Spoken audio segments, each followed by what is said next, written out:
Into this evening, continuation of clear spells and showers for much of England and Wales. Further north, this band of rain and hail snow will slowly sink its way southwards into Northern Ireland and Northern England as the night goes on. Behind it, some clear skies developing, and under the clear skies it will turn quite cold, risk of some frost and also some icy stretches.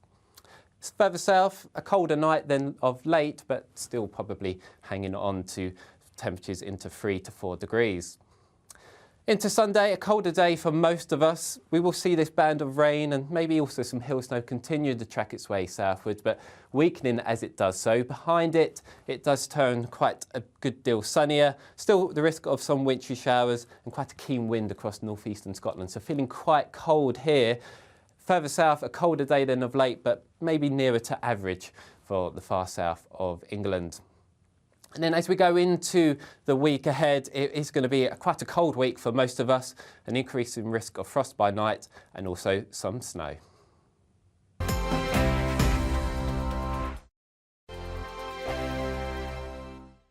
Monday to Thursday nights on GB News. At 6, it's Deebs & Co. 7 o'clock, Farage. At 8, join Mark Stein. And at 9, Dan Wootton Tonight, followed by Headliners. On TV, radio and online. This is GB News. We are GB News, the People's Channel. Why not take us home with you by visiting the GB News shop at gbnews.store. You'll find all the official merchandise, a really good present actually for yourself, your friends or your family. We ship across the UK mainland at no extra cost. GB News, the People's Channel. Here on GB News Live, we'll be keeping you in the picture, finding out what's happening across the country and finding out why it matters to you. We'll have the facts fast with our team of reporters and specialist correspondents. Wherever it's happening, we'll be there from 12 noon on TV, radio and online. GB News, the People's Channel, Britain's news channel. Monday to Thursday on GB News, it's Bev Turner Today from 10 a.m. We're going to be here for you, our GB News family, to keep you up to date, but also make you smile. The guy went from puberty to adultery. And I can't wait to bring a few of my own opinions. I have no time for cultural totalitarianism. We'll engage in passionate, but always polite debate, with your thoughts and opinions at the centre of it all. Only on GB News, the People's Channel, Britain's news channel. Hi there, it's Stephen and Anne. At breakfast from 6 a.m, you'll always be caught up with everything you need to know, the latest headlines, opinions and debates. We'll bring you the good news and the bad, but most of all, we're here for you. Remember, send in your views and let us know what you would like us to talk about. That's because we're your news channel. And every morning at 6 a.m, it's breakfast on GB News.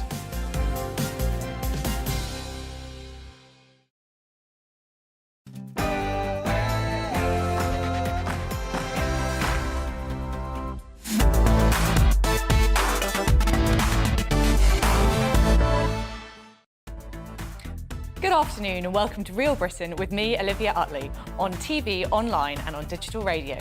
Coming up this hour, I'll be asking, have the Tories lost the ability to govern? Why do half of cancer patients need to fight for treatment on the NHS? And is the end of the rail strikes in sight? But first, it's the news with Ray Anderson.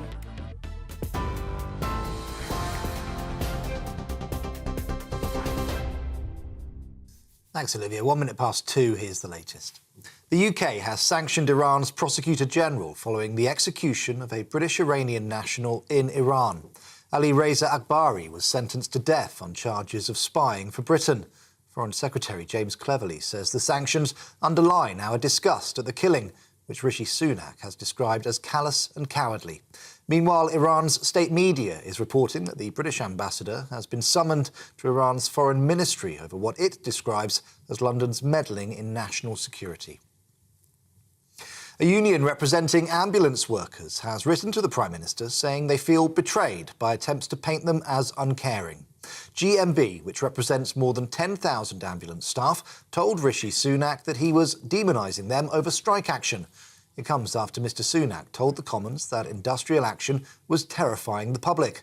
Tory MP Lee Anderson told us earlier the letter may not reflect the views of the workers. There's a distinction here, Phil, and you know this, between ambulance drivers and ambulance unions. You know, I've spent times a shift with ambulance drivers, and they, sometimes they tell me a different story to what the unions are telling them. It's about time we started listening to the ambulance drivers and the paramedics rather than the unions, who we know have got one single agenda, and that's to get rid of us. Nursing strikes have been paused in Scotland after talks between First Minister Nicola Sturgeon and the Royal College of Nursing. Negotiations will now continue next week with the aim of reaching a deal by the end of February. The Scottish Government is also pledging to match any NHS pay increase in England if it's higher. RCN General Secretary Pat Cullen credits pressure from nurses as being key to negotiations. Rishi Sunak has spoken of his ambition to send a squadron of British tanks to help Ukraine take back territory lost to Russian forces. Speaking with President Zelensky this morning, he pledged to supply Challenger 2 battle tanks alongside additional artillery systems. The decision makes the UK the first Western power to supply main battle tanks to the country. Labour says the government has its fullest backing for sending military aid to Ukraine. Plans to house 400 asylum seekers in a small village near Northampton have now been dropped by the Home Office. Residents had objected to using the 17th century Highgate House Hotel in Cretan, which has a population of just 520. James Hill is the chairman of the local parish council. He told us why residents were against the scheme. We're a village of 520 people, and the prospect of 400 people coming to live here without occupation or activities to keep them occupied, without proper access to local services, we felt that was unsustainable for us as a community and also for the local area. Ministers are set to review guidance given to landlords who rent out social housing following the death of a 2-year-old boy. Awab Ishak died in December 2020 after developing a respiratory condition caused by mould. Rochdale Borough-wide Housing, which owned the flat, had previously advised his parents to paint over it. Michael Gove says every landlord in the country needs to ensure that their tenants are housed in decent homes. Hormone replacement therapy could help to prevent Alzheimer's disease in women, according to new research. The therapy helps control the symptoms of menopause and provides better memory and cognitive function for women who carry the Alzheimer's gene. Professor June Andrews is a dementia expert. She told us it's really too early to know how significant this could be. All the research indicates that there's some kind of link there. There's not anything yet to say that taking HRT is really going to prevent dementia. If it was going to prevent dementia, that would be really important. But the thing is, there's a chance that it might be associated with a reduction. And when you consider that taking HRT does present some risks and it has some side effects, it wouldn't be worth taking it just solely to prevent dementia. And the government says single-use plastic plates, trays and cutlery will be banned in England from October as part of a bid to curb the impact of plastic on the environment. At the moment, England uses around 2.7 billion pieces of single-use cutlery per year. Only 10% is recycled. Repeated breaches of the new legislation could lead to retailers and food vendors facing criminal charges. Dr. Christian Dunn, a senior lecturer in natural sciences at Bangor University, told us why the ban is needed. Plastic doesn't break down, doesn't decompose, doesn't rot away. And what happens to it is it breaks up into smaller and smaller pieces of plastics, which then become microplastics or even nanoplastics. And now what we're seeing is those plastics are so small and they're being found everywhere. They're in the rain, they're in the air that we're breathing in, they're even in our blood. You're watching and listening to GB News. We'll bring you more as it happens. Now let's get straight back to Real Britain with Olivia Utley.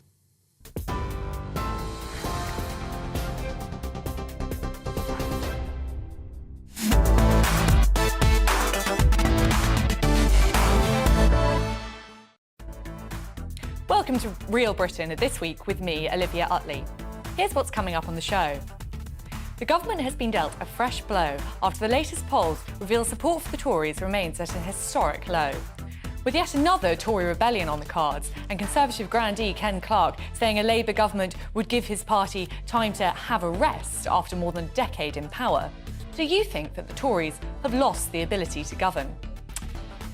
And a survey from Macmillan Cancer Support reveals that almost half of cancer patients have had to fight for treatment on the NHS. The charity claims that the delays in care have led to worse outcomes for patients and has seriously affected their mental health. They say patients were forced to take matters into their own hands after they or their loved ones faced barriers to treatment. I'm asking, how has this been allowed to happen? And then the NHS has U-turned on controversial transgender plans after a revolt by midwives. Nurses and midwives and psychologists wrote to the NHS National LGBT Programme manager behind the project, warning it had no evidence base and put maternity wards at risk of ideological capture. Was this U-turn the right thing to do? That's what we're talking about for the next hour, and I'd love to know your thoughts on these topics. Tweet me at GBNews, or you can email me on gbviews@gbnews.uk. You can watch us online too on YouTube. Thanks very much.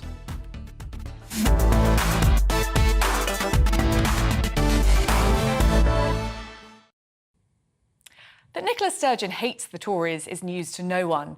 But would she go as far as to change the definition of what it means to be a woman, merely in order to pick a fight with Rishi Sunak? Well, that's certainly what Telegraph columnist and Tory grandee Charles Moore believes, and from the murmurings I'm hearing in Holyrood and Westminster, he's not alone. To say that the Gender Recognition Reform Bill is controversial would be a gross understatement. The legislation, which was rushed through Holyrood late last year, has sent shockwaves rippling through Scotland. It's a complex piece of law, but essentially it means that adult Scots will be able to change their legal sex after 3 months of living in their acquired gender, without any professional intervention at all. Of course, such a seismic change to the statute book will have massive ramifications in Scotland. To give just one example, a male-bodied person awaiting trial for sexual offences could hypothetically obtain a gender recognition certificate and end up in a women's prison. Citing concerns such as this, MSPs from all parties, including a couple in Nicola Sturgeon's inner circle, voted against the bill last year. And many seem mystified by the First Minister's personal determination to secure its safe passage through Parliament, given just how niche the issue is. About 30 gender recognition certificates are granted to people born or adopted in Scotland each year, and the Scottish Government estimates that if the bill passes, this should increase to around 250 applicants a year. Could it be, then, that Nicola Sturgeon has an ulterior motive? Is it possible, in fact, that the bill is less about trans rights and more about the First Minister's favourite subject, Scottish independence? That might sound like a far-fetched theory, but there's certainly some evidence to support it. The UK government is deeply concerned about the new law because having a differing definition of the word woman either side of the border opens a legal can of worms. In fact, Rishi Sunak and his ministers are now threatening to block it, arguing that it may be incompatible with the UK-wide Equality Act. The SNP is up in arms at such a suggestion, branding it an attempt by the UK government to undermine the democratic will of the Scottish people. Which, surprise, surprise, brings us neatly back to the issue of independence. So is the First Minister simply passionate about the rights of 250 Scottish trans people, or was she motivated, at least in part, by a desire to cook up a constitutional row that would distance Scotland from the rest of the UK? Perhaps we'll never know. But one thing is for certain, ordinary Scottish women are well and truly caught up in the crossfire.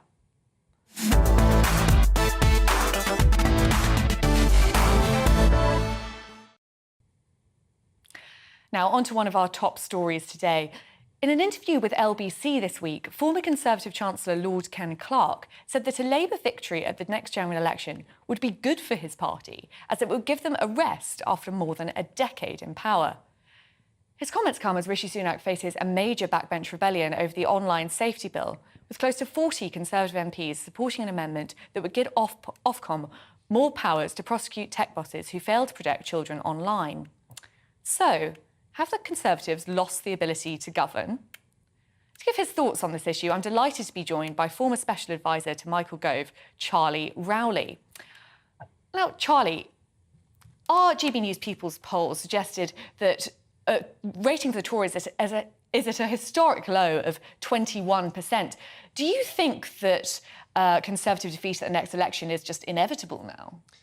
Well, good afternoon. Thank you for having me on. And no, I don't think so. And I'm hugely respectful of the poll of your viewers, and they are a great bunch of people. But they're only a snapshot of a particular moment in time. And there are polls that we could trade across the floor. But there are, for example, a couple of weeks ago there was a poll that said, when asked who do you think would still be the best Prime Minister, is it Rishi Sunak or Sir Keir Starmer? People still think it's going to be Rishi.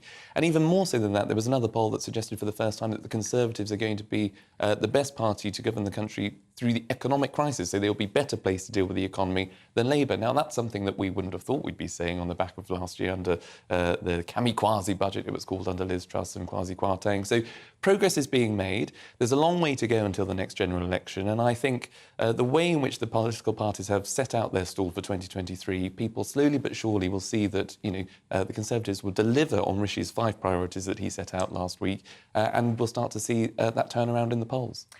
I think that one issue is that we do keep seeing quite big rebellions, really. We're expected to see 40 MPs rebel on the Online Safety Act, and that's off the back of these big rebellions on wind turbines, for example. I think that there's a feeling among MPs I talk to sometimes that the party's sort of simply too divided, really, to get anything done. Do you think even if the voters, as you say, do swing behind the Tories at the next election, will they be able to actually govern?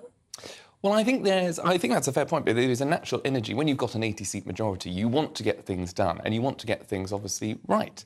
And so when it's on wind turbines, if it's on the online safety bill, these are not small issues. These are things that will either impact hugely on local communities or particularly on young people and children's safety online. So they're not small issues. They're tough debates to grapple with, which is why I think there is such a split view on some of these issues on what is the right approach. But when it comes to the election, when it comes to the Conservative Party getting together as a team, there's one thing that it can do, which is win elections. And if that is the eye on the prize, I'm sure the party will soon come together again, will have its laser-like focus on winning that election, and it will hopefully go on to do so. Very optimistic. We've also got Claire Fox here, who I think has a bit of a different view on this issue. In your mind, do you think the Conservatives, as Ken Clarke suggests, are just too tired and divided to actually govern? Well, just listening to the comments that were made, it feels both delusional and complacent. The idea that the Conservatives are in any way in command of their own party is completely not given by any evidence. And for most voters, they just feel as though they've been betrayed by conservatism. God knows, it's like a coalition of a range of different viewpoints with no clear ideological sense of what it stands for anymore. Absolutely, they've ripped the heart out of anything that they apparently have previously believed in, and it's just run by technocrats. And Rishi can promise a few "I will deliver"ons as long as he wants. So the atmosphere, as far as I can see as an outsider within the Conservative Party, is pretty febrile. Very difficult to keep any sense of loyalty. There's already a group that started off, the real Conservatives who want to find the heart of conservatism, and some of the rebellions are just, to be honest, quite perverse. I mean, when I woke up and heard there was a Conservative rebellion against the online safety bill, I thought, brilliant, at last. Some Conservatives have found their commitment to free speech. But then I discovered they actually wanted to be a harder, more censorious online safety regime. So I don't think that I could guarantee that most people would believe that the Conservatives have, by any stretch of the imagination, maintained that those voters who voted for them, who basically loaned their votes to the Conservative Party, have been anything other than let down. Well, Claire, I can think of plenty of Conservative viewers who would agree with you on most of that, but I think most of them would think that, yes, Rishi Sunak perhaps isn't their cup of tea, but the alternative, of course, is Keir Starmer. And so I think lots of them will be voting Conservative at the next election, just for fear of the opposite. What would you say to them? Well, of course, I mean, I'm not a great fan of the Keir Starmer alternative myself, and having read through some of his constitutional take back control bill ideas, I actually think there's a lot to be fearful in relation to an anti-democratic, devolved settlement. So I could critique them for as long as you want. I'm not concerned so much about whether people vote Labour or Conservative. I'm worried about a broader political disillusion with the political establishment. And I'm afraid that there is nothing that I am seeing that indicates courage from the present Conservative administration. Now, they could change things around. Nothing's a given. I don't want to be fatalistic. If Rishi Sunak, for example, has the courage to overturn the Scottish Gender Recognition Act, that would be a sign that he's got a bit of nerve. You know, on everything from the abandonment of the Northern Irish Protocol Bill, which a lot of us kind of supported their right to do because it was important to see Brexit through, not allow the northern 6 counties of Northern Ireland to be run effectively by the Brussels European elite. But they're kind of backing out of that. Their whole muddle over whether we're going to have development and growth, the inability to deliver on actually building houses, economic prosperity, all of these different things, right? There's a range of things. I just don't want the Conservatives to imagine that because people are unsure about the Labour Party, can't forgive Keir Starmer's betrayal in the past or what have you, that means the Conservatives feel that they can float through and win the next election, however laser sharp their focus is. The point is, politically, they've let the electorate down, and they deserve, to a certain extent, to take that into account and be punished by the electorate. My problem is that a lot of people won't vote at all. They'll become so disillusioned that they'll imagine that politics isn't a game worth playing, which is, of course, disastrous for democracy. Charlie, do you think that is a danger, that people just simply won't really see the difference between a technocrat Rishi Sunak and a technocrat Keir Starmer and just won't turn out to vote at the next election? Well, I do worry that there might be a low turnout. I mean, I think people should exercise their democratic right to vote. I think what people want to see and what will give that restored trust in people in terms of politics that Claire was just talking about is if you have a government that delivers on its priorities. And as I say, Rishi set out those 5 very clear priorities at the start of the year, which was halving inflation, growing the economy, cutting the debt, dealing with the NHS, which is clearly a #1 issue on many people's minds at the moment, with the strikes ongoing, with ambulances not being able to give the medical attention to patients in need, and dealing with the small boats, the illegal crossings that we're seeing. These are 5 very big priorities that the government have set out. Now, if Rishi can deliver that, now I'm very, very hopeful that he will, I think we'll start to see people seeing that restored trust in the government. And as I say, it's a long way to go until the next general election, and people will start to have a second look at this Conservative government. They might forget about the debacle under Liz and, you know, what happened under Boris and all the shenanigans that took place in Parliament. Then they'll look at this particular Conservative government and this Prime Minister and say, OK, yes, it's been a bit of a long slog. You've gone through a bit of political turmoil within the party, but for leading the country, you've done the things that you've set out to deliver. You've achieved those. We'll give you a second chance and vote for you again at the next election. Well, thank you very, very much, Claire and Charlie. And Charlie, I've got to say, I very much admire your optimism. Thank you both so much. That was former advisor to Michael Gove, Charlie Rowley, and the director of the Academy of Ideas, Baroness Claire Fox. Plenty more to come this afternoon on Real Britain after the break. A survey from Macmillan Cancer Support reveals almost half of cancer patients have had to fight for treatment on the NHS. The charity claims patients were forced to take matters into their own hands after they or their loved ones faced barriers to treatment. I'm asking, how has this been allowed to happen? But first, let's have a look at the weather. Hello there, I'm Craig Snell, and here's your latest forecast from the Met Office. Well, after we lose the wind and rain today, a change is on the way. It's going to start to turn a good deal colder for all of us, with an increase in risk of snow, especially as we go into next week. Here's the situation, however, at the moment. Still got low pressure dominating the British Isles and tightly packed isobars across Northern Ireland, Scotland and Northern England, indicating some very windy weather still as we go through the rest of Saturday. Otherwise, as we go into tonight, a mixture of clear spells and showers for a lot of England and Wales. We do have this band of rain and hill snow just sinking its way into parts of Northern Ireland and Northern England as the night goes on. But for Scotland, it turns clearer, colder, risk of some further snow showers and also some ice on untreated surfaces. So overall, Sunday's going to be a cold day for all of us, really. We'll continue to track this band of rain and hail snow across England and Wales, weakening as it does so. Behind it, plenty of sunshine, still the risk of some wintry showers for Scotland and quite a keen wind here. So feeling very cold, highs struggling around 2 to 4 degrees here for the afternoon. Further south, around where we should be for the time of year, but certainly feeling a bit colder than what we have been used to.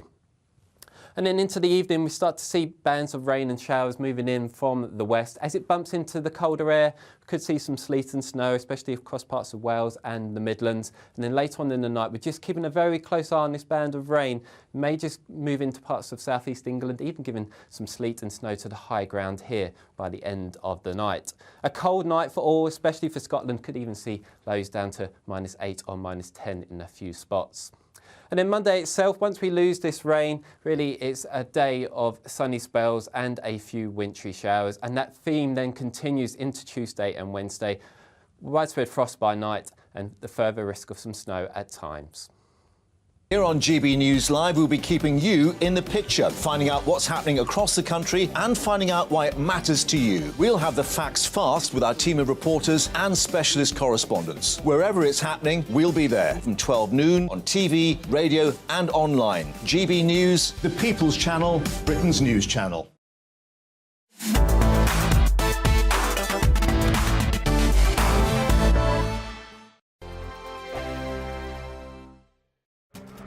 This year on GB News, we've got brand new members in the family. Join us. Across the entire United Kingdom, we cover the issues that matter to you. GB News will always stay honest, balanced and fair. We want to hear whatever is on your mind. And we don't talk down to you. The establishment had their chance. Now we're here to represent you. Britain's watching. Come join us on GB News, the People's Channel. Britain's news channel. Monday to Thursday, 9 p.m. till 11 p.m. Join me, Dan Wootton. I'll bring you the sharpest takes and hottest debates. Do you not believe in prison? I don't believe in prisons. I'm completely stunned. I guarantee you there'll be no spin, no bias, no censorship. I actually was personally quite offended by it. And no reason to go to bed. So I guess they've always been quite woke. That's Dan Wootton tonight on TV, radio and online. Monday to Thursday from 9 p.m. till 11 p.m. on GB News. The People's Channel, Britain's news channel. We are GB News, and we'd like to say thank you to each and every one of you for bringing us your conversations, for helping our great nation find its voice. We are here for you on radio, television, and online, across England, Scotland, Wales, and Northern Ireland. It's not the BBC, you actually get your facts right. We are proud to be GB News, the People's Channel, Britain's news channel. I'm Mark White. As GB News Home and Security Editor, I cover those key issues that are so important to you. Our authorities, our communities doing all they can to combat violent crime. With the public services under unbearable strain, why are we still failing to control our borders? Defence, the first priority of any government, has been continually hollowed out. Can we trust our politicians to protect the armed forces? Join me, Mark White, on GB News.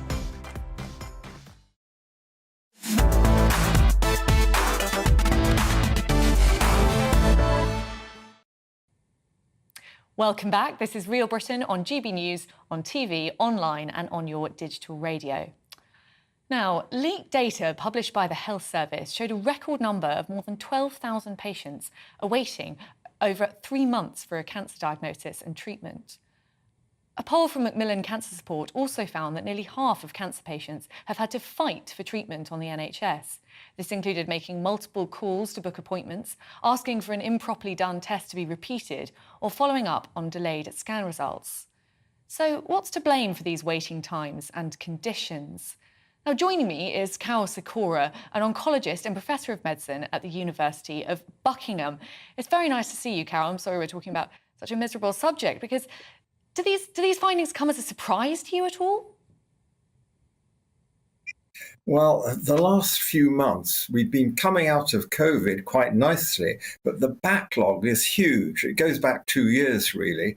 Some patients have had a delay in diagnosis, and it's like unlocking a dam. When you let the waters out, they start gushing out, and that's what's happening. The system just can't cope with the number of people. So that if you don't ask in our wonderful NHS, you don't get. And it's as simple as that. It's not a consumer-focused service. So those that ask, those that push, those that make the phone calls or get someone to make the phone calls get treated quicker than those that don't. It's a very sad situation. And I can't see any way around it. And it's not getting any better, despite all the noise from NHS England, from all the apparatchiks in the system. It's all okay. It's all under control. It's clearly not under control.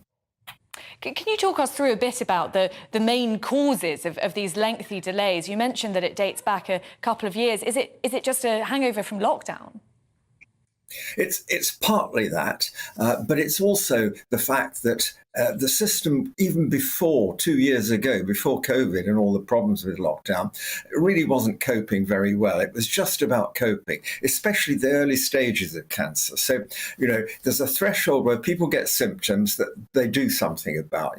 Men take longer than women to do something about it. It's a well-known fact. And when they do something about it, in the past, you got seen reasonably quickly by your GP and then in the hospital within a few weeks and so on. But now the same journey can take months. And then once you've got the diagnosis of cancer, the target is 62 days to start treatment. But increasingly, that target is being failed. It's met only in about 60% of the times rather than 95%, which is the target. So things are really bad. And all I can tell people, if they're worried, if families are worried, you just have to phone. Don't be aggressive. That's the worst thing to do. The people that are on the other end of the phone or the receptionist is doing their best. So don't be aggressive to them, otherwise you'll get nowhere. And certainly don't start using rude words at them, because that will get you put off the list. So the most important thing is to be reasonable and to really push. And if you haven't got the result of something and you need that result to decide what the next part of treatment's going to be, phone up until you get it. Phone up every day till you get it. It's sad that it's got to this. You'd think, if you want your eyes testing in an optician, they're advertising appointments on the high street this afternoon. Can't we have the same for the health service? Absolutely, and that's really helpful advice there. Note that down if you or anyone in your family are suffering from this problem. Of course, with cancer, the most important thing, as you touch on, is a quick diagnosis and then a quick starting treatment. With these delays in diagnosis, how can we see that? What will happen as that kind of filters down the pathway of cancer care?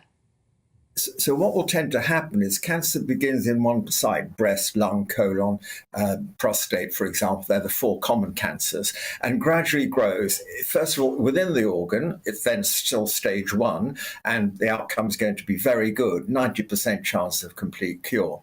Then it starts spreading, and the time it takes to spread varies enormously depending on the type of cancer and the patient and how the tumour is behaving in that patient. A few weeks could make a difference between stage 1 and stage 2, and maybe a few months difference between getting to stage 3 and stage 4. Now, stage 1 cancer, as I said, is 90% curable. Stage 3 and 4 is less than 20% curable. So it's a huge difference. Delay really matters, especially in the early phases of making the diagnosis. We have all the equipment, we have all the skills. That's the very frustrating thing about it. It's a matter of getting some momentum into the health service to push through this backlog so we can get out and then be in a steady state where people can be diagnosed and treated in a very timely way. Thank you. One solution that's raised often by Labour politicians, in fact, is just more money to the NHS. But as we know, obviously, the NHS has had a lot more money in the last year and results don't particularly seem to be improving. Do you think more money is the answer, or is it a question of more fundamental reform? It's fundamental reform, Olivia, that's really essential here. Money could help with the backlog simply allowing overtime at weekends. If the block is getting a CT or an MR scan, for example, if there's a waiting list for that, let's have work-in weekends where everybody comes, just as we did with vaccines. Everybody comes in, it's a party atmosphere, have donuts and coffee all around for free for the staff, make them feel wanted, and let's get through the numbers quickly. That would be be the way to do it. But in the long term, reorganisation has got to happen, and we've got to give the responsibility for running the service to the people that are actually doing the work. Doctors, nurses, and so on, not central offices in Elephant and Castle, which is where NHS England work. There are thousands of people on salaries well above those that you would expect on the front line. And what they do, none of us really understand. Well, thank you so much, Carol Segura. It's fantastic to get your thoughts on this hugely important issue affecting so many people across the UK. Thank you. Now, an NHS spokesperson has said the NHS is seeing and treating more cases of cancer earlier than ever before. And despite record levels of demand, 94% of patients have started treatment within a month of diagnosis since the pandemic began. The 2021 National Cancer Patients Experience Survey showed that patients rated their overall care as 9 out of 10 as a result, and we hope to keep building on the great care provided by investing millions to expand diagnostic and treatment services and meeting the increased demand. You're with GB News on TV, DAB radio. After the break, the NHS has U-turned on controversial transgender plans after revolt by midwives. Nurses, midwives and psychologists wrote the NHS National LGBT Programme Manager behind the project, warning it had no evidence base and put maternity wards at risk of ideological capture. Was this U-turn the right thing to do? Now it's time for a check on the headlines with Ray Anderson.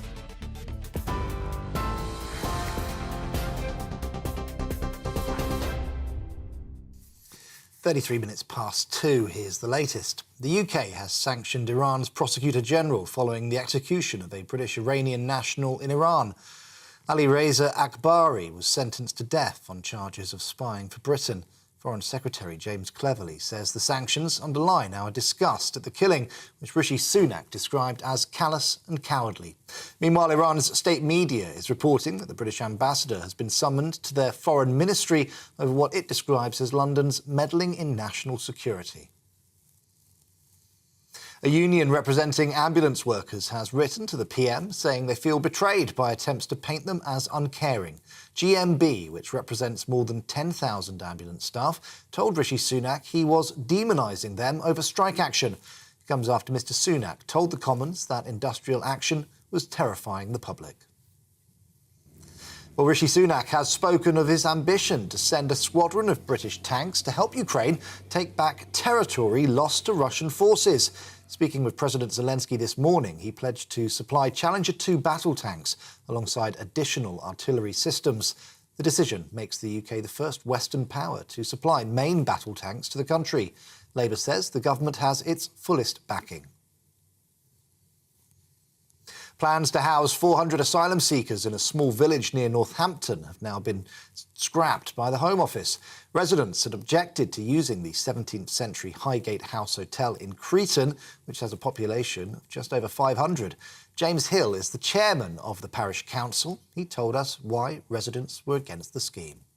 We're a village of 520 people, and the prospect of 400 people coming to live here without occupation or activities to keep them occupied, without proper access to local services, we felt that was unsustainable for us as a community and also for the local area. You're watching and listening to GB News. Don't go anywhere. Olivia will be back in just a moment.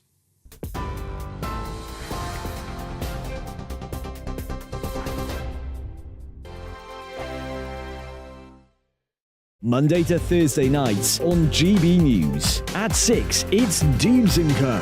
7 o'clock, Farage. At 8, join Mark Stein. And at 9, Dan Wootton Tonight, followed by Headliners.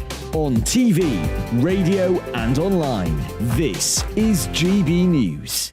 We are GB News, the People's Channel. Why not take us home with you by visiting the GB News shop at gbnews.store. You'll find all the official merchandise, a really good present actually for yourself, your friends or your family. We ship across the UK mainland at no extra cost. GB News, the People's Channel. Here on GB News Live, we'll be keeping you in the picture, finding out what's happening across the country and finding out why it matters to you. We'll have the facts fast with our team of reporters and specialist correspondents. Wherever it's happening, we'll be there from 12 noon on TV, radio and online. GB News, the People's Channel, Britain's news channel. Monday to Thursday on GB News, it's Bev Turner Today from 10 a.m. We're going to be here for you, our GB News family, to keep you up to date, but also make you smile. The guy went from puberty to adultery. And I can't wait to bring a few of my own opinions. I have no time for cultural totalitarianism. We'll engage in passionate, but always polite debate, with your thoughts and opinions at the centre of it all. Only on GB News, the People's Channel, Britain's news channel. Hi there, it's Stephen and Anne. At breakfast from 6 a.m, you'll always be caught up with everything you need to know, the latest headlines, opinions and debates. We'll bring you the good news and the bad, but most of all, we're here for you. Remember, send in your views and let us know what you would like us to talk about. That's because we're your news channel. And every morning at 6 a.m, it's breakfast on GB News.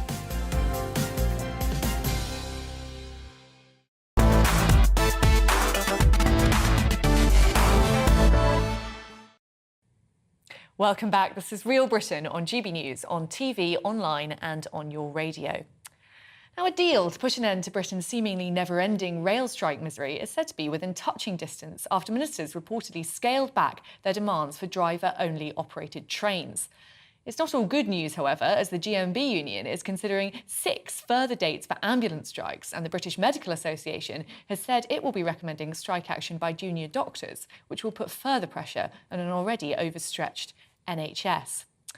To discuss the latest on strikes, I'm joined by political commentator Sarah Elliott and author and broadcaster Rebecca Reid. Sarah, the government seems to have given ground in order to get a deal with the rail unions. Do you think they were right to do that?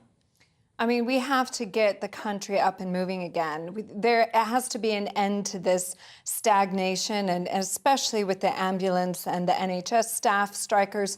So, you know, you do what you have to do. I think it's better than actually giving an inflationary rate increase in pay, because that will only push inflationary spending into next year. So, you know, I think it's a good sign, and hopefully we'll be back to normal soon. But do you think there's a bit of a worry, Sarah, that if they do this deal with the RMT, we'll see a sort of domino effect taking place and the government will have to concede on all sorts of issues because public sector workers will just demand more and more? I mean, I think that it will come to that unless Rishi wants to put up a fight, unless it put his foot down.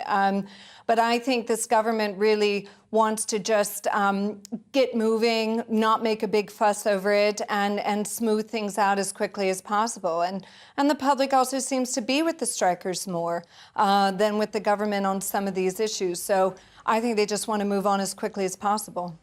Rebecca, just picking up on what Sarah said there about the government, about people, the public being with the strikers, we are seeing, although that is mainly true, we are seeing that the public seems to be gradually moving away from the strikers. Do you think that the RMT is now under pressure to accept the government's deal? Do you think the public will stay loyal to the strikers indefinitely, or is there a bit of resistance coming in now? I think, sorry, I got a horrible cough. I think the major issue is that the public consciousness can only really hold one concept at a time. And the nurses particularly are, it's a beloved profession in general. The pandemic obviously has left us especially grateful for the work that they do. And so I think there's somehow become this tension between the rail strikes and the nurse strikes, and generally speaking, the public are saying the nurses deserve a pay rise, and therefore, by dint of that, because people accept that not everybody can have a pay rise, or you create a bit of a problem, the rail strikes have lost sympathy. I think also people are perhaps more actively grateful for the work that nurses do, so they've got more. And also, I think Mick Lynch has been a problem in a sense, even though he's an incredibly strong leader. All of this stuff about him being the Grinch at Christmas, the branding slightly got away from them now, I think. Do you think that you talk about how valuable nurses' work was during the pandemic, and of course you're absolutely right, but we've just heard from Carol Sikora, the oncologist there, about the delays in cancer treatment. We know there's massive pressure on the NHS generally. Do you think that this is the right time to be striking, or do NHS staff have a sort of moral obligation to keep the show on the road, Rebecca? I've never felt that they have a moral obligation to do anything. I think we have a little bit of a tendency to fetishise their sacrifice and talk about them as heroes and saints. But at the end of the day, whether you are a nurse or a doctor or any other professional person working in the NHS, you're not there as a volunteer. You're there because it's your job and you get paid to do it. I love my job. My job makes me happy. My job makes me feel like who I am. But if people didn't want to pay me, I would be less enthusiastic about doing it. And so I think we do have a bit of a perception issue in terms of particularly nurses and to an extent doctors. And I think we try and rid ourselves of that sense that they are somehow like sort of saints that we own who have to work because ultimately it's their career. Yeah, I think that is a very fair point, Rebecca. Sarah, what would you say to that? Do you think that there's some sort of moral obligation on doctors and nurses to strike, or is there a moral obligation on the government to give in to their demands to get the NHS back in working shape? I think there's a moral demand for them to actually work and not sacrifice people's lives for their pay rises. I'm really sorry. I think it's absolutely horrific that people are dying because there's an ambulance strike going on. When you are in that public service role that's about saving lives, that's come first and foremost. And of course, they probably do deserve to be paid more, but I don't think they deserve to get that pay rise at the cost of someone's life and being negligent on their own duties. I'm really sorry about that. If I were to lose a child or a family member because somebody just decided they weren't paid $5,000 more or $5,000 less, I would be horrific. I mean, I'd be absolutely so angry, and it's a dereliction of duty, I feel like. So you're in a public service role, and they have to come to grounds of finding a salary increase or work condition improvements another way. Yeah, and picking up. I think they tried fairly hard on that front, and the argument I never understand with that logic is presumably you wouldn't expect them to keep going to work if they were being paid zero. So we accept that they deserve to be paid at some level. So then all we're negotiating about is at what terms would it be fair or unfair for them to stop working. But surely you must accept that you wouldn't expect them to work for free. No, they shouldn't work for free, but I do think that it's different than the postmen striking, it's different than the people working the train striking. I think they have a very, and the fire brigade as well. I mean, listen, they have a very important and sacrificial role, and they've decided to take this, and God bless them for that, we need them. But you can't just leave people out to dry. I think it's a signal that the entire NHS needs to be revised and reformed, and maybe you need to cut the bureaucracy and send money from one department to another in order to keep them and retain them. I mean, it's clearly a system that is failing and at its knees, and it needs complete reform. Now, maybe what the government does in the meanwhile is give them a one-time payment or a one-time bonus that helps the lower staff, the lower paid wage staff, through this very tough inflationary time. But I don't think it's something that can be sustained at the inflation rate, and it just needs overall reform. What do you think about that, Rebecca? Is more money the solution, or do we need some sort of root and branch reform, as Sarah suggests? I mean, it's a very, very, very difficult issue because, I mean, the last thing I want is a situation where healthcare is here like it is in the US or like in some other countries. But there aren't only two options. The options aren't just America and the UK. And Australia, for instance, has a better system. Germany has a better system. In theory, if I could guarantee that this is what would actually happen, I would say that the very wealthy should be paying. And I would say that things like paying £15 for a GP appointment, being charged if you don't turn up to appointments, those things in theory make sense. The difficulty is that I have very little trust for the people in charge, and I think, without wanting to sound like a conspiracy theorist, these things are often how bigger, much more toxic changes get snuck in through the back door, because you start with you have to have health insurance if you earn over 200 grand a year, and it's £15 for a GP's appointment, and then suddenly it's £100 for a GP appointment, and you have to have health insurance whatever you earn. Thank you very much, Rebecca and Sarah. I think we're going to have to leave that there, but please don't go away because I will be coming to you in just a moment. Before we move on to our next debate, though, lots of you have been sending in your thoughts on the topics we've been discussing today. On gender recognition, Nick says, you cannot compare the UK gender laws to other countries that have gender laws in place because they have different cultures, religions and other conflicting laws. That is not a valid argument to justify UK gender laws. And Steve says, Sturgeon is a deceiver and a liar. If the Conservatives block her Gender Recognition Act, they would not be blocking the will of the Scottish people, as the Scottish people didn't vote for it.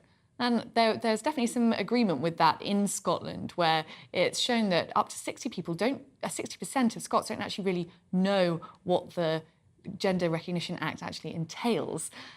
Then on whether the Conservatives still have the ability to govern, Ian says, the Tories don't need a rest, they need proper replacing by a serious Conservative party. Paul, however, disagrees. He says the Tory party, in spite of all their troubles, remains Britain's best and only hope. They need to regain their self-confidence.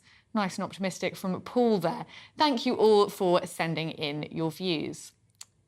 Now, health professionals have forced a U-turn from the NHS on controversial plans to introduce transgender training for midwives at taxpayer expense. The project would have cost £100,000 and would have told midwives to use trans-inclusive language and pronouns for trans and non-binary birthing people. Around 300 nurses, midwives and psychologists wrote to the manager behind the project, warning that it had no evidence-based and posed a risk of ideological capture. Still with me, political commentator Sarah Elliott and author and broadcaster Rebecca Reid. Rebecca, you recently gave birth. Do you share midwives' concerns about this trans-inclusive language? I don't share concerns about trans-inclusive language. I don't see a need for £100,000 to be spent to teach midwives how to use pronouns. I think there is a very big problem with the way that midwifery and health visiting works in this country, because I was told different things in every single appointment. So the first appointment they said get the COVID vaccine. The second one she said, oh, I wouldn't if I were you. The third one she said you have to, otherwise you'll die. The fourth one she said no, I wouldn't do that if I were you. Similarly, things about breastfeeding, about formula. There is so much misinformation and so much often very problematic behaviours from midwives in my experience, that to be teaching people about pronouns feels like the last thing we need to worry about, given that 0.5% of people in the UK are trans, of which only then half of those people could have a baby. So we're talking about £100,000 to change to educate how to deal with half of a percent of the people in the UK, and then who is pregnant of that half a percent. I'm going to say I think there's probably about 30 pregnant trans people in the UK right now, and most of them are perfectly capable of going into the appointment and saying, I am transgender. These are my pronouns. Done. Now, Sarah, I can see you nodding away there. What do you think? Do you think it would be a sensible use of £100,000 of taxpayer money? Heck no, it's not. and like Rebecca, I've had children on the NHS too, and they can spend their time doing much greater and more worthwhile thing. And my thing is, let's treat people the way you want to be treated, treat people with respect, but I don't think it needs to be taught to teach midwives and nurses how to use pronouns. As long as you're respectful to somebody who's different and they introduce themselves in a certain way, then you can address them that way. But let's be honest here, only women can have children, only women have wombs, and I'm sorry, biological women, and this movement cannot erase what a woman is. We're over 50% of the population. We're actually outnumber men. And it's nonsense. It's not science-based. But if somebody does identify that way, treat them with respect. Do you think, Sarah, that saying that it could be the next Tavistock scandal is a bit of overreaction, or is that fair?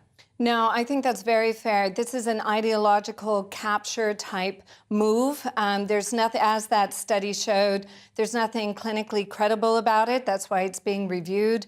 This is not coming from the grassroots. People are not demanding to be called birthers or people who bleed and that sort of thing.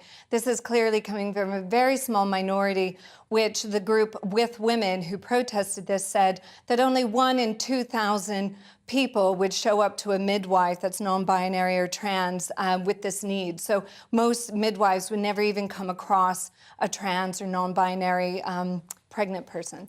So I suppose, Rebecca, one argument is that £100,000 is actually a drop in the ocean compared to general NHS spending. There are people who would say that, you know, anything to help trans people at all, a historically marginalised group, is beneficial, and £100,000 isn't really much to be spending on helping best practice. What would you say to them? I would say that I understand that, and if we had unlimited money, then sure. But you know, black women are it's either 4 or 5 times more likely to die in childbirth in the UK. So the black maternal maternal mortality rate in the UK should be a source of national shame, and I have to, and that is literally there is properly regulated scientific evidence to demonstrate that a lot of it is about prejudices towards black women, particularly in pregnancy. Drug-seeking behaviour is something that black women often characterise as having completely illogically. Black women are statistically much less likely to be given the appropriate medical treatment. I would say if we're going to start throwing money at fixing problems, I would like to see that being the absolute number one in maternity.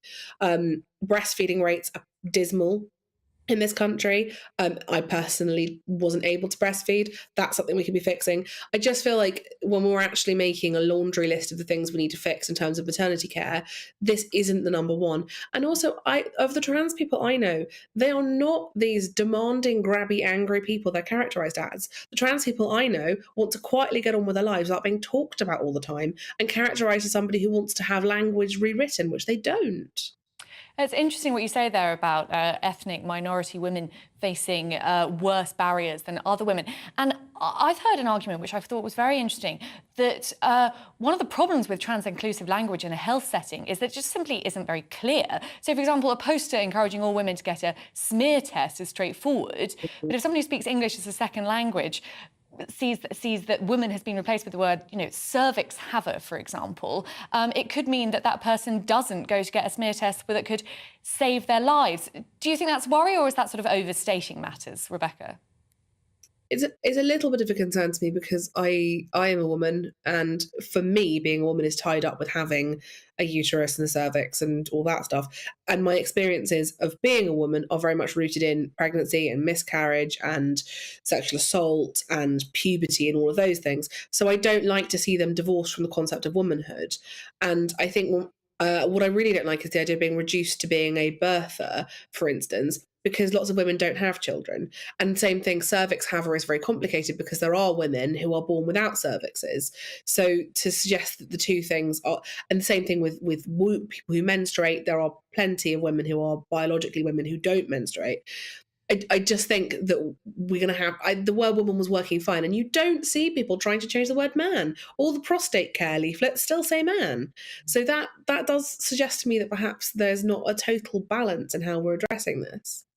3 women in a room and you get quite a lot of agreement on this issue. Sarah, of course, we do know that this sort of language is creeping into public information everywhere. Do you think the fight for the sort of language that Rebecca's talking about has been lost? Do you think that we're now just seeing a general trend towards this sort of trans-inclusive language everywhere?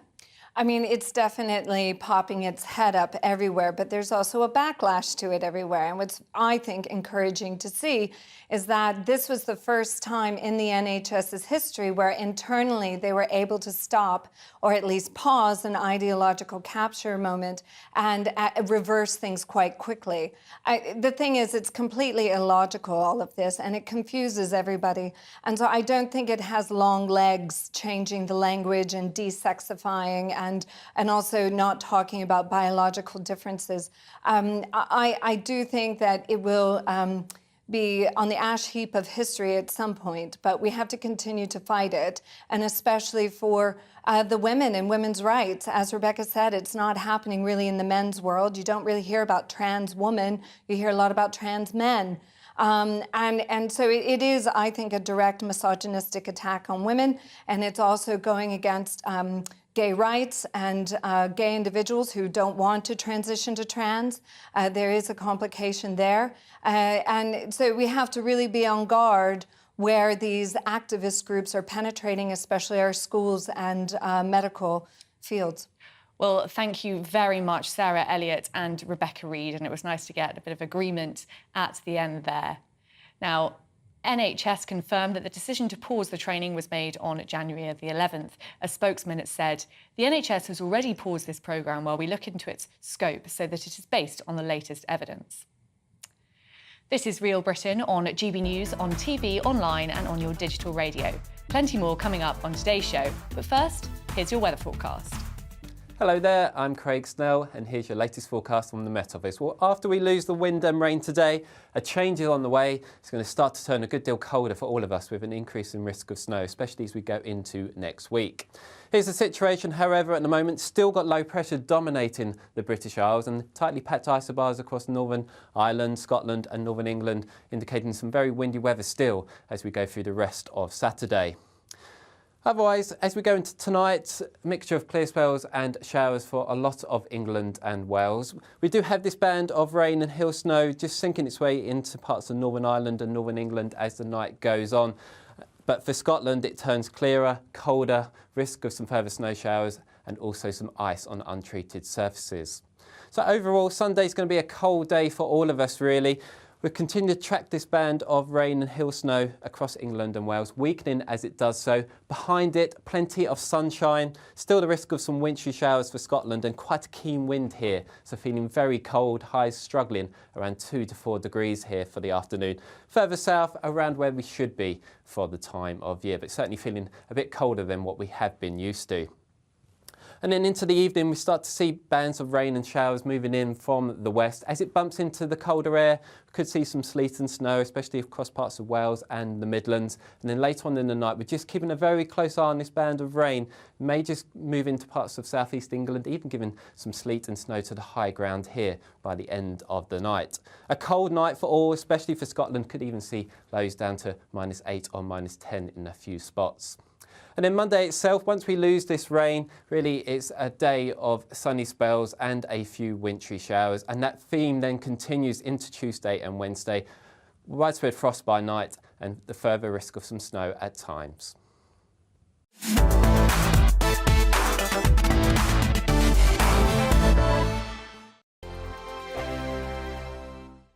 Every morning from 6 o'clock, we'll wake you up with GB News Breakfast with all the stories you didn't know from the night before. So whether it's serious news, entertainment, or your own views from all over our great nation, we're here to kick off your day with a smile. The national media should be reflecting and reporting what's happening here. You will notice the northwestern accents. Whether you're with us on TV, radio, or online, every morning, it's breakfast from 6 a.m. Hope you can join us.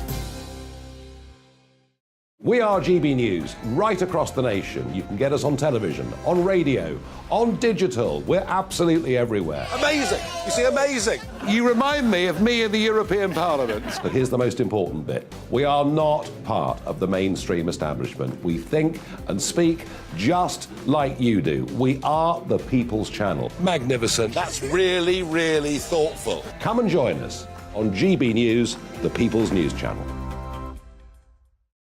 My name's Tom Harwood and join me 9:30 a.m. every weekday for The Briefing, your one-stop shop for everything you need to know about what's going on in politics today. I wonder if this is a deal that might need to be like the biscuits in this factory, twice baked. Is there not an opportunity here to win out against the extremes? Tom Harwood, GB News. What are you going to do about it?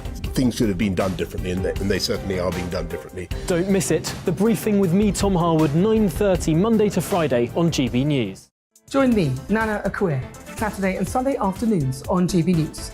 Expect fiery debate and passionate discussion as me and my panel tackle some of the biggest topics hitting the headlines. It's a place for everyone's opinion. No one gets cancelled, but no one gets an easy ride. Oh, she's on it today! Be ready for conversations that are fierce, frank, and of course, fun. Every Saturday and Sunday afternoon from 4 p.m. on GB News, the People's Channel.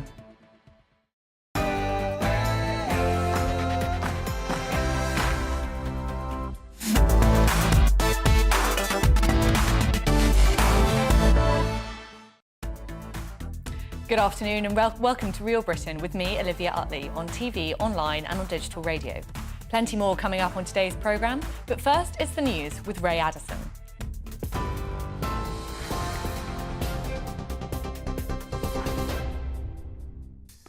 Good Good afternoon, 3:01. Here's the latest from the GB Newsroom. The UK has sanctioned Iran's Prosecutor General following the execution of a British-Iranian national in Iran. Ali Reza Akbari was sentenced to death on charges of spying for Britain. Foreign Secretary James Cleverly says the sanctions underline our disgust at the killing, Rishi Sunak describing it as callous and cowardly. Meanwhile, Iran's state media is reporting that the British ambassador has been summoned to their foreign ministry over what it describes as London's meddling in national security. A union representing ambulance workers has written to the Prime Minister saying they feel betrayed by attempts to paint them as uncaring. GMB, which represents more than 10,000 ambulance staff, told Rishi Sunak he was demonising them over strike action. It comes after Mr Sunak told the Commons that industrial action was terrifying the public.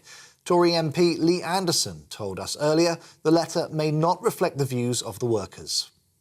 Well, there's a distinction here, Phil, and you know this, between ambulance drivers and ambulance unions. You know, I've spent times a shift with ambulance drivers, and they, you know, sometimes they tell me a different story to what the unions are telling them. It's about time we started to listen to the ambulance drivers and the paramedics rather than the unions, who we know have got one single agenda, and that's to get rid of us. Nursing strikes have been paused in Scotland after talks between First Minister Nicola Sturgeon and the Royal College of Nursing. Negotiations will continue next week now, with the aim of reaching a deal by the end of February. The Scottish Government is also pledging to match any NHS pay increase in England if it's higher. RCN General Secretary Pat Cullen has credited pressure from nurses as being key to these negotiations. Rishi Sunak has spoken of his ambition to send a squadron of British tanks to help Ukraine take back territory lost to Russian forces. Speaking with President Zelensky this morning, he pledged to supply Challenger 2 battle tanks alongside additional artillery systems. The decision makes the UK the first Western power to supply main battle tanks to the country. Labour says the government has its fullest backing for sending military aid to Ukraine. Plans to house 400 asylum seekers in a small village near Northampton have now been scrapped by the Home Office. Residents had objected to using the 17th century Highgate House Hotel in Cretan, which has a population of just over 500. James Hill is the chairman of the parish council. He told us why residents are against the scheme. We're a village of 520 people, and the prospect of 400 people coming to live here without occupation or activities to keep them occupied, without proper access to local services, we felt that was unsustainable for us as a community and also for the local area. Police cordons have now been lifted at the site of a fatal dog attack in Surrey. The Caterham beauty spot was closed off on Thursday after a 28-year-old woman was attacked while walking several dogs. Paramedics were unable to save her and she was pronounced dead at the scene. Specialist teams have been carrying out forensic work as part of an investigation by Surrey Police. No arrests have been made. Ministers are set to review guidance given to landlords who rent out social housing following the death of a 2-year-old boy. Awab Ishak died in December 2020 after developing a respiratory condition caused by mould. Rochdale Borough-wide Housing, which owned the flat, had previously advised his parents to paint over it. Michael Gove says every landlord in the country needs to ensure that their tenants are housed in decent homes. Hormone replacement therapy could help to prevent Alzheimer's disease in women, that's according to new research.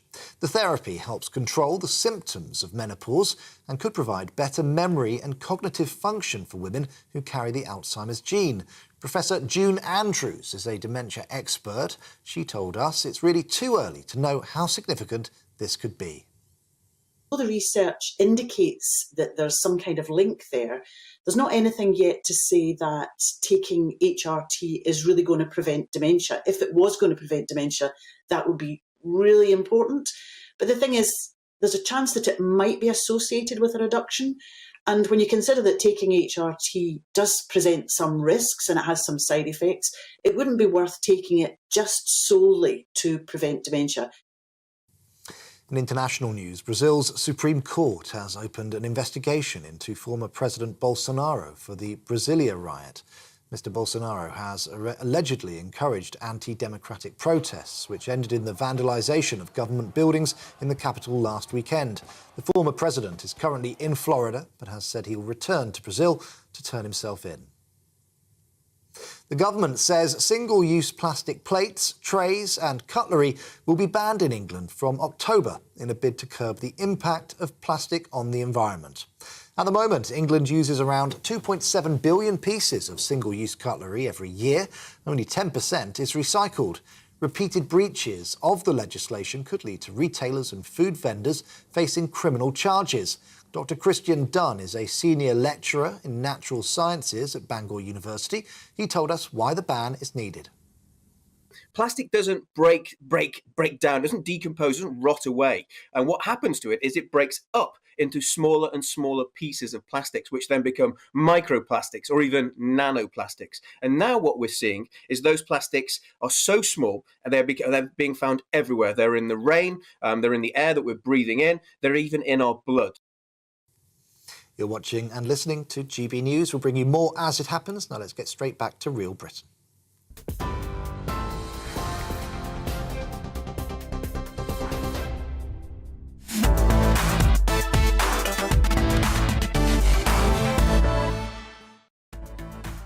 Welcome back to Real Britain. Here's what's coming up on the show. Channel migrants who arrive in the UK on dinghies will face rapid removal from UK under new rules being considered by Home Secretary Suella Braverman. The new legislation will set out further measures to tackle spurious asylum claims, with every migrant who came via a safe country like France to have their asylum claim rejected. Is this a step in the right direction? Then the Church of England has committed £100 million to a fund it is setting up to compensate for its historical benefit from the international slave trade. But critics of the plan say the Church needs to sort out its own house before paying for woke slavery reparations. Is this a smart move, considering the concern over parishes' already stretched finances? And Prince Harry's popularity falls further as Spare hits the shelves, with 4 in 10 Britons saying they think the motivation behind the book's release was making money. Harry and Meghan are now so disliked by older Britons that their popularity ratings are even lower than Prince Andrew's.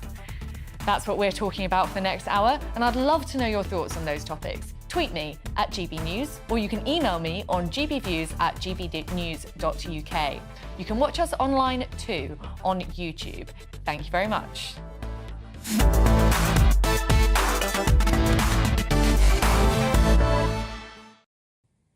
Ministers are reportedly considering a change to the law which would ban channel migrants from claiming asylum.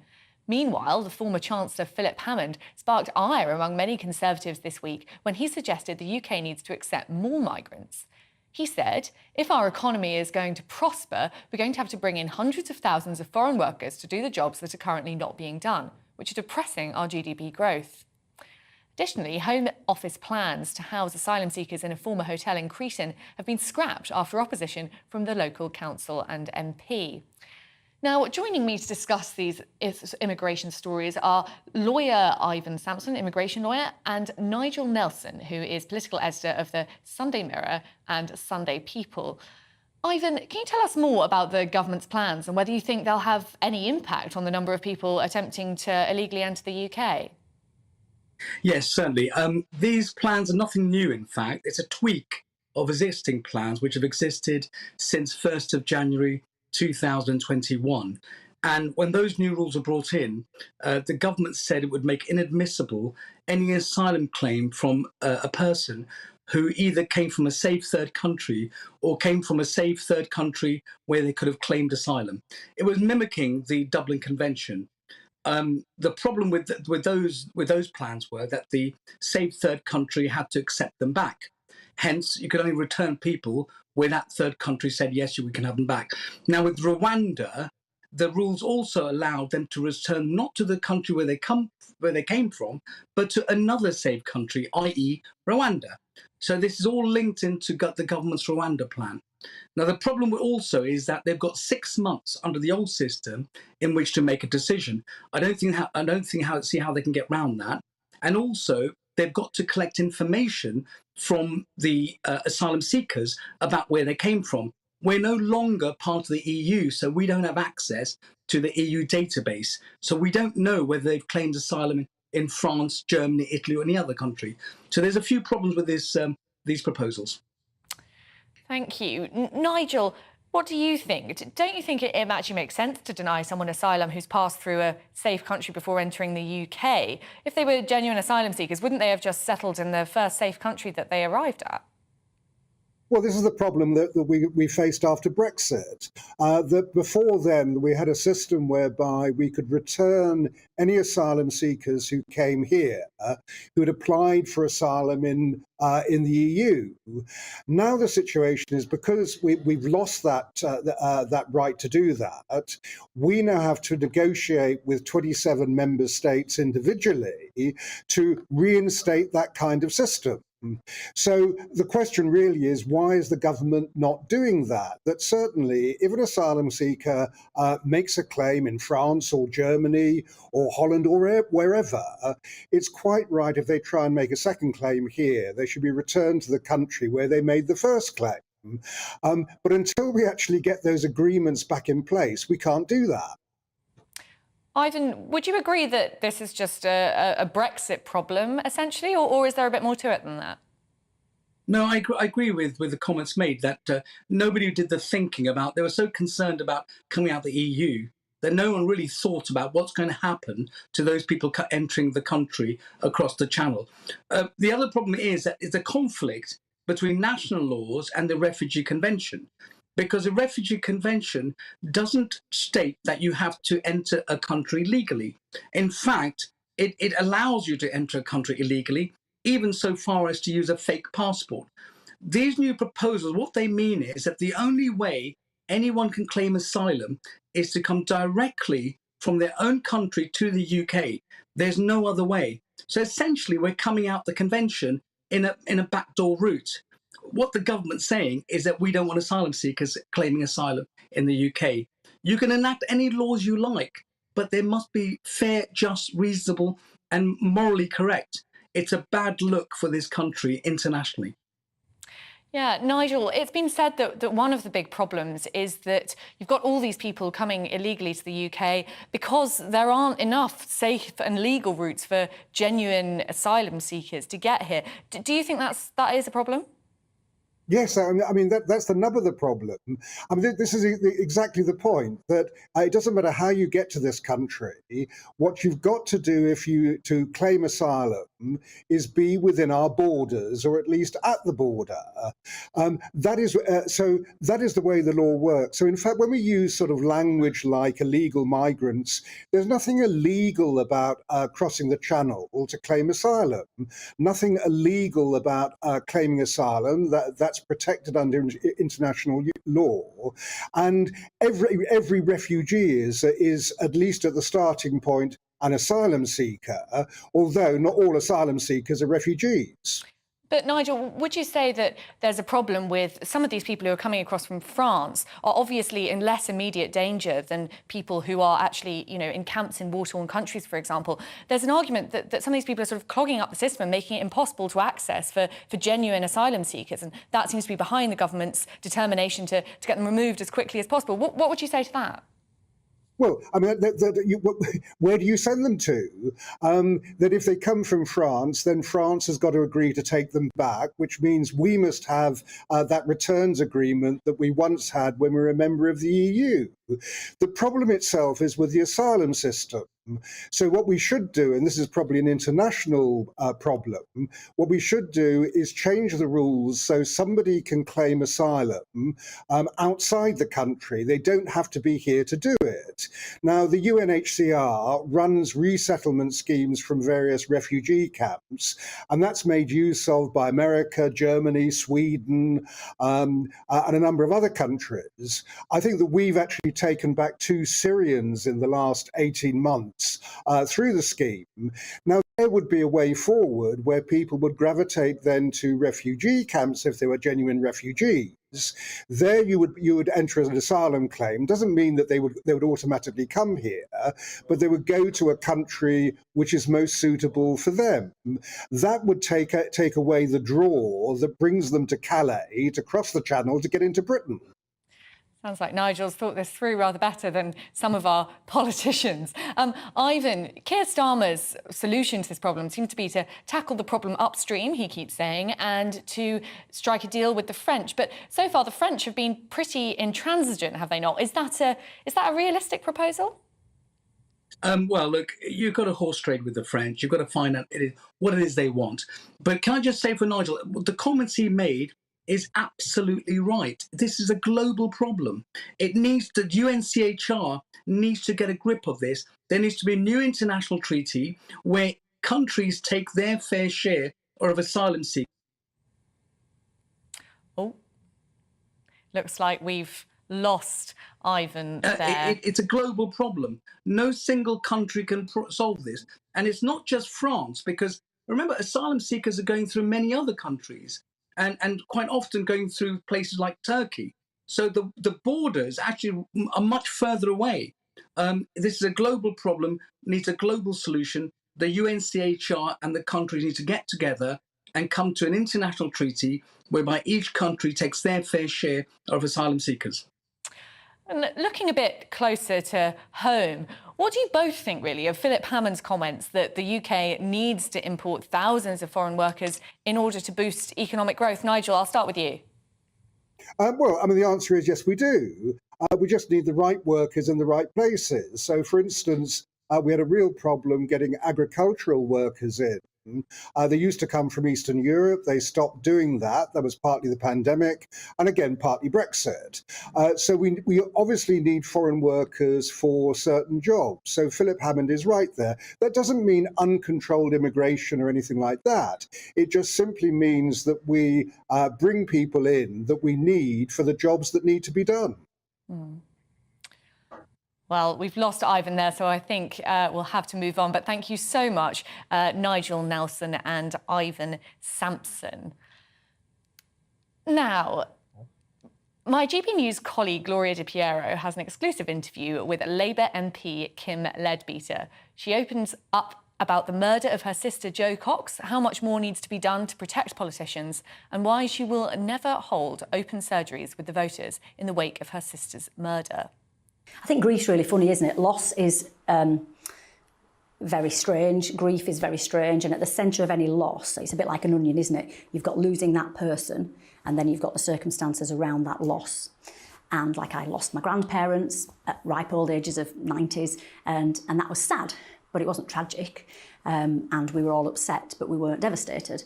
You've then got losing people through illness. You've got losing people through, all sorts of different circumstances. I think murder just gives everything a whole new dimension. And you can watch the full interview on Gloria Meets every Sunday at 6 p.m.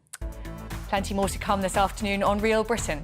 After the break, the Church of England has committed £100 million to a fund it's setting up to compensate for its historical benefit from the international slave trade. But critics of the plan say the Church needs to sort its own house out before paying for woke slavery reparations. Is this a smart move, considering the concern over parishes' already stretched finances? But first, let's have a look at the weather.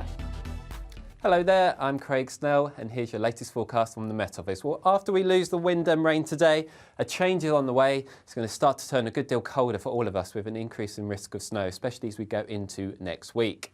Here's the situation, however, at the moment. Still got low pressure dominating the British Isles and tightly packed isobars across Northern Ireland, Scotland and Northern England, indicating some very windy weather still as we go through the rest of Saturday. Otherwise, as we go into tonight, a mixture of clear spells and showers for a lot of England and Wales. We do have this band of rain and hill snow just sinking its way into parts of Northern Ireland and Northern England as the night goes on. But for Scotland, it turns clearer, colder, risk of some further snow showers and also some ice on untreated surfaces. So overall, Sunday's going to be a cold day for all of us, really. We'll continue to track this band of rain and hill snow across England and Wales, weakening as it does so. Behind it, plenty of sunshine, still the risk of some wintry showers for Scotland and quite a keen wind here. So feeling very cold, highs struggling around 2 to 4 degrees here for the afternoon.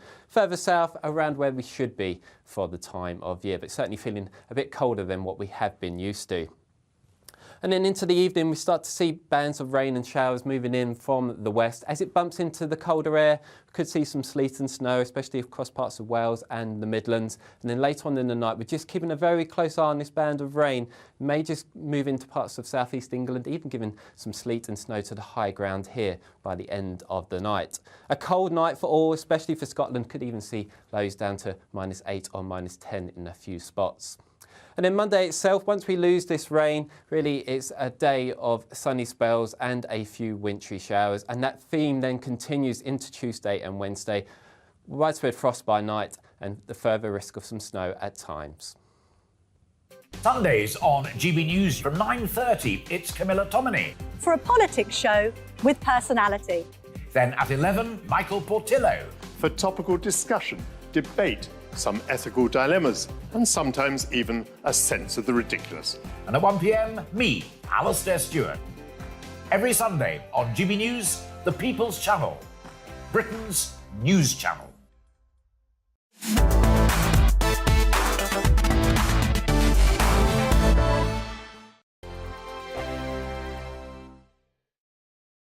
Monday to Thursday, 9 p.m. till 11 p.m. Join me, Dan Wootton. I'll bring you the sharpest takes and hottest debates. Do you not believe in prisons? I don't believe in prisons. I'm completely stunned. I guarantee you there'll be no spin, no bias, no censorship. I actually was personally quite offended by it.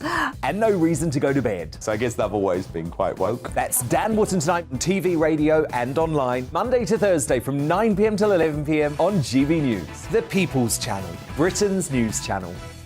Every morning from 6 o'clock, we'll wake you up with GB News Breakfast with all the stories you didn't know from the night before. So whether it's serious news, entertainment, or your own views from all over our great nation, we're here to kick off your day with a smile. The national media should be reflecting and reporting what's happening here. You will notice the northwestern accents. Whether you're with us on TV, radio, or online, every morning, it's breakfast from 6 a.m. Hope you can join us.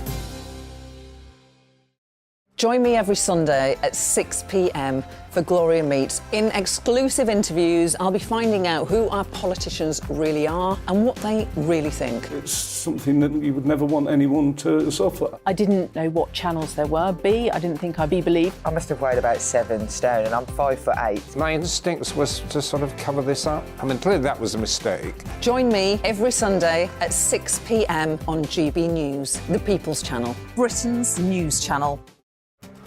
This year on GB News, we've got brand new members in the family. Join us. Across the entire United Kingdom, we cover the issues that matter to you. GB News will always stay honest, balanced and fair. We want to hear whatever is on your mind. And we don't talk down to you. The establishment had their chance. Now we're here to represent you. Britain's watching. Come join us on GB News, the People's Channel, Britain's news channel. My name's Tom Harwood and join me 9:30 a.m. every weekday for The Briefing, your one-stop shop for everything you need to know about what's going on in politics today. I wonder if this is a deal that might need to be like the biscuits in this factory, twice baked. Is there not an opportunity here to win out against the extremes? Tom Harwood, GB News. What are you going to do about it? Things should have been done differently, and they certainly are being done differently. Don't miss it. The Briefing with me, Tom Harwood, 9:30 Monday to Friday on GB News. Hello, I'm Simon Evans. Join me on GB News for Headliners at 11 p.m, where I'll be joined by two of the country's top comedians as we take a look at tomorrow's newspapers tonight. If it's a big story, we'll be covering it, I guarantee, but we'll also have some fun along the way. That's GB News Headliners at 11 p.m. We won't put you to sleep, unlike some of the other paper review shows out there. So join us, 11 p.m, 7 nights a week.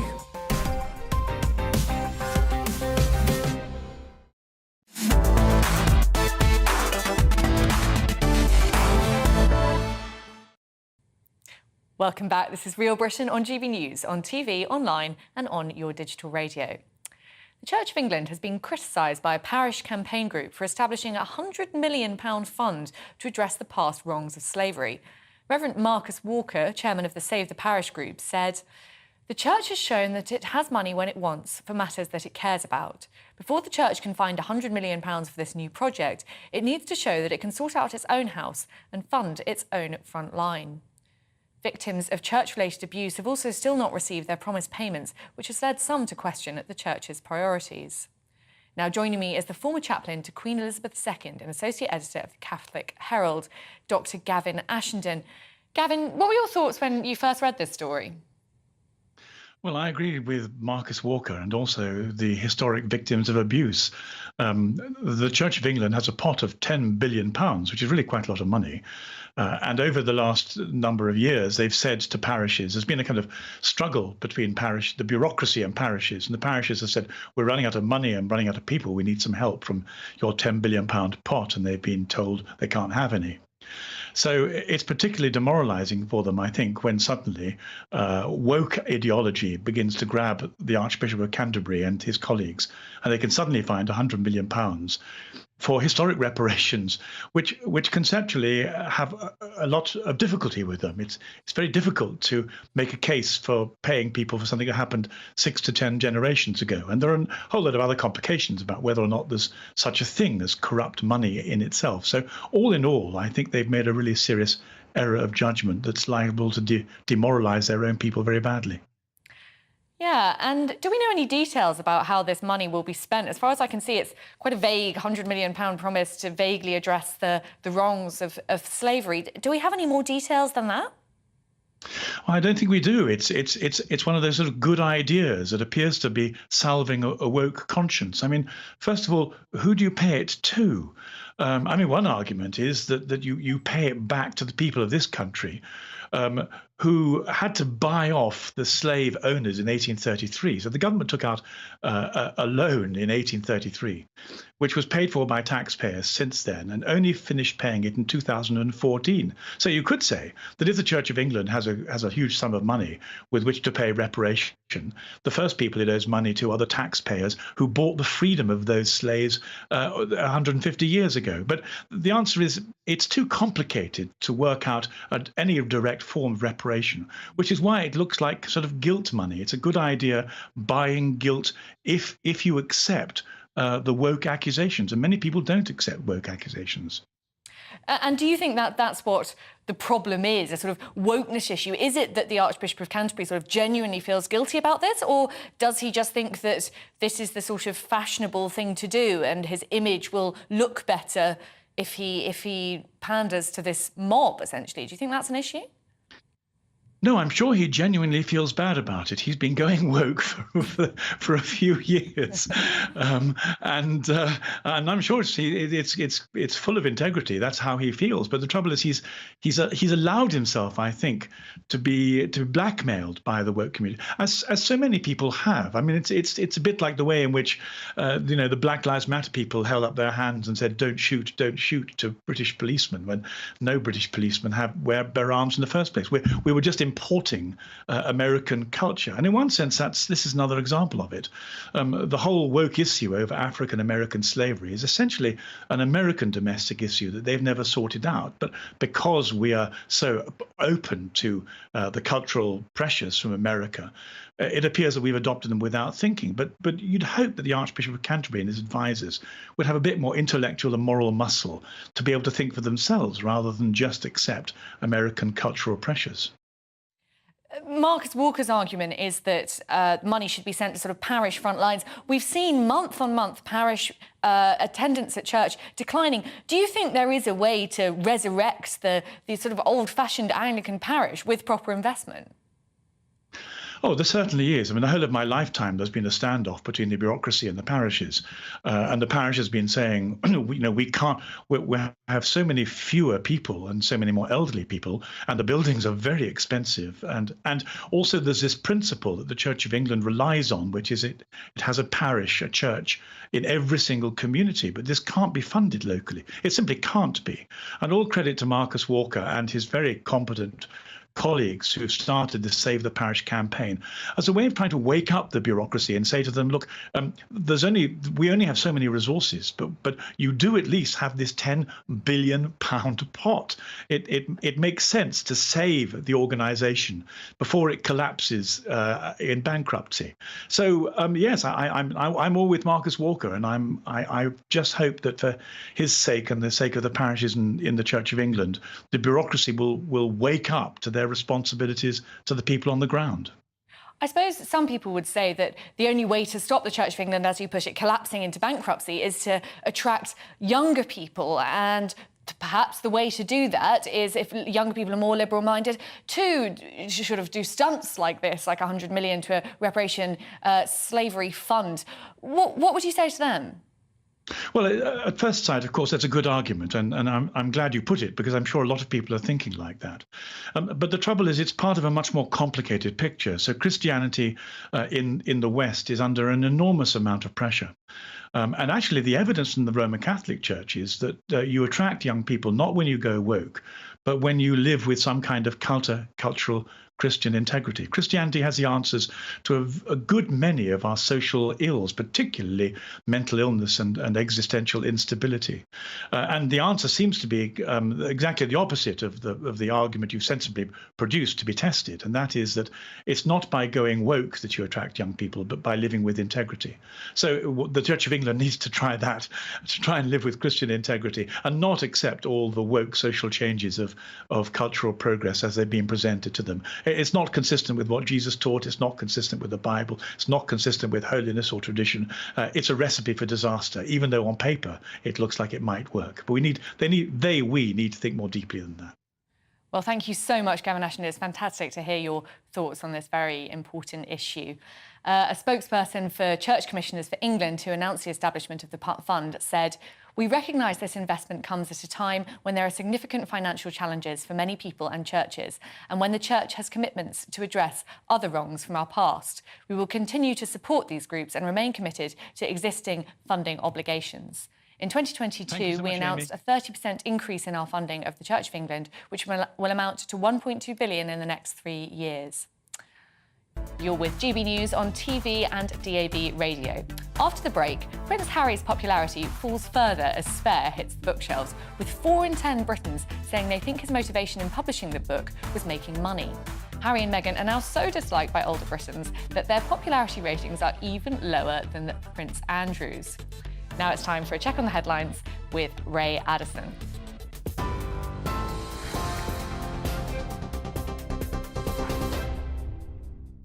Thanks, Olivia. 33 minutes past 3. Here's the latest. The UK has sanctioned Iran's Prosecutor General following the execution of a British-Iranian national in Iran. Ali Reza Akbari was sentenced to death on charges of spying for Britain.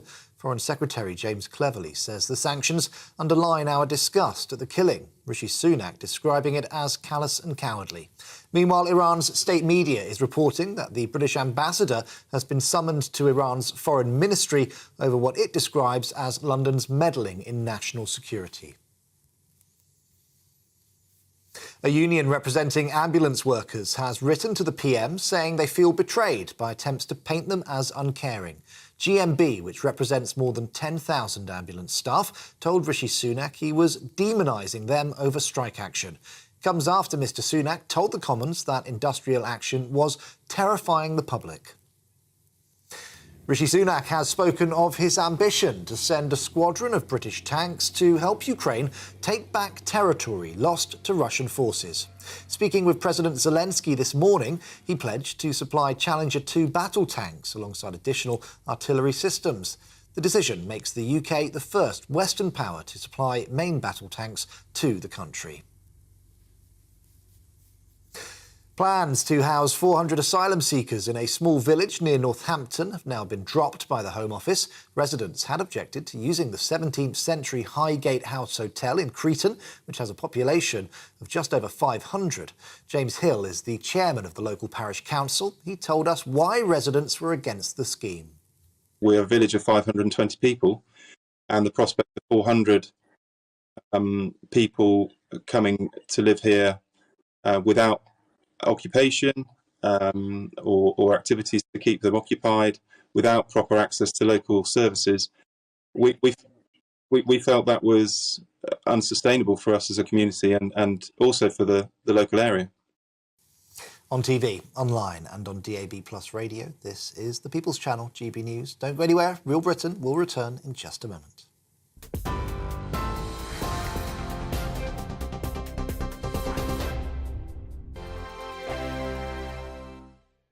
Monday to Thursday nights on GB News. At 6, it's Deebs & Co. 7 o'clock, Farage. At 8, join Mark Stein. And at 9, Dan Wootton Tonight, followed by Headliners. On TV, radio and online. This is GB News.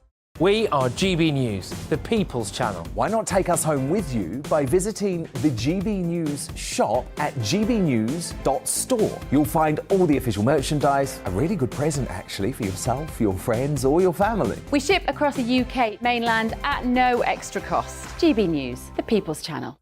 Here on GB News Live, we'll be keeping you in the picture, finding out what's happening across the country and finding out why it matters to you. We'll have the facts fast with our team of reporters and specialist correspondents. Wherever it's happening, we'll be there from 12 noon on TV, radio and online. GB News, the People's Channel, Britain's news channel. Monday to Thursday on GB News, it's Bev Turner Today from 10 a.m. We're going to be here for you, our GB News family, to keep you up to date, but also make you smile. As a guy who went from puberty to adultery. And I can't wait to bring a few of my own opinions. I have no time for cultural totalitarianism. We'll engage in passionate, but always polite debate, with your thoughts and opinions at the centre of it all. Only on GB News, the People's Channel, Britain's news channel. Hi there, it's Stephen and Anne.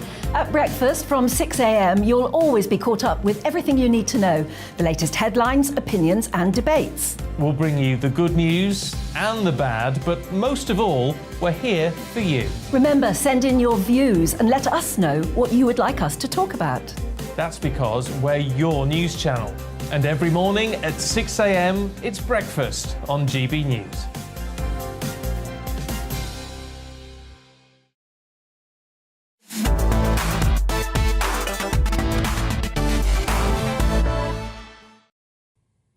Welcome back. This is Real Britain on GB News, on TV, online and on your digital radio. Now, it was a busy week for senior members of the royal family as they performed their first public engagement since the release of Prince Harry's memoir, Spare.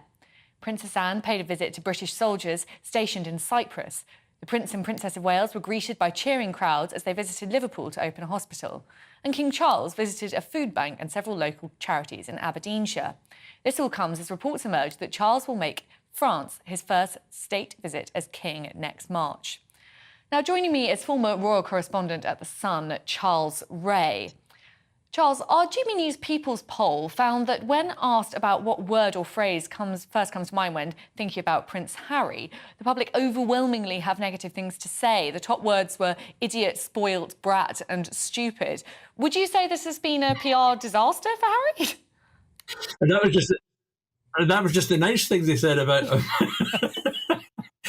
No, I have to say that I think all those words fit the bill for Harry. I mean, it's quite incredible what he has done. You know, he's written this 400-page book. He's had the Netflix documentaries. He's now had, is it 3 or 4?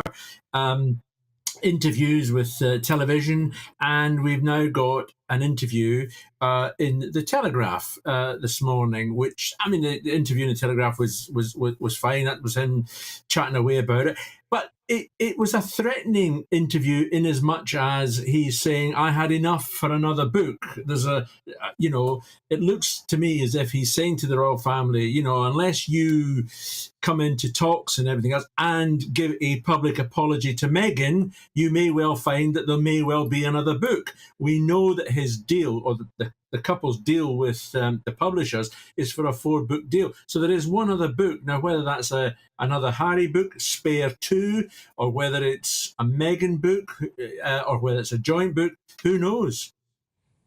Do you think, though, that, yes, Harry might have massively damaged his own reputation, perhaps forever, but at the same time, he might have brought down his family with him? Do you think that people will have a more negative view of, say, William and Kate after reading the book? I don't think so. You just got to look at, was it yesterday they were in Liverpool, the crowds were out again, there was all cheering and everything else. Yes, you could quite legitimately say, yes, but they are people who support the royal family. Your poll shows that, I think it shows that it's about 34%, the popularity, 31%, think it's damaged them. But you take that poll at the coronation, and it will go straight back up again to show the royal family is very, very popular again. I mean, is that definitely true? Because we have seen that popularity, pride in the royal family has sunk very low. And yes, you know, you can say that the royal family has survived many a problem before. And as you say, at the coronation, those popularity ratings will go up. But do you think possibly it could be sort of death by 1,000 scandals? This one might not be the one that breaks the camel's back, but eventually we will get there. Well, I don't think so. Look, the royal family for thousands of years has survived an awful lot of scandals. You know, we've had divorces, we've had abdications, we've had people executed for criticising the royal family. Harry's very lucky he doesn't live in another age, to be perfectly honest. Otherwise, he'd be spending time in the Tower. No, I think, look, the royal family, we had crises when Diana did her book. We had crises on you know, Prince Andrew. And isn't it amazing that Harry's popularity is now below that of his uncle, who was accused of molesting a 17-year-old girl and ended up paying millions of pounds to a woman he says he has no recollection of meeting? It's gone crazy. Yes. Do you think that that sort of fundamentally the royal family is right to be ignoring this? Because, you know, if I were William and Kate, say, I'd be pretty furious with these things that I'm reading, and I desperately want to hit back. Do you think they're right generally not to?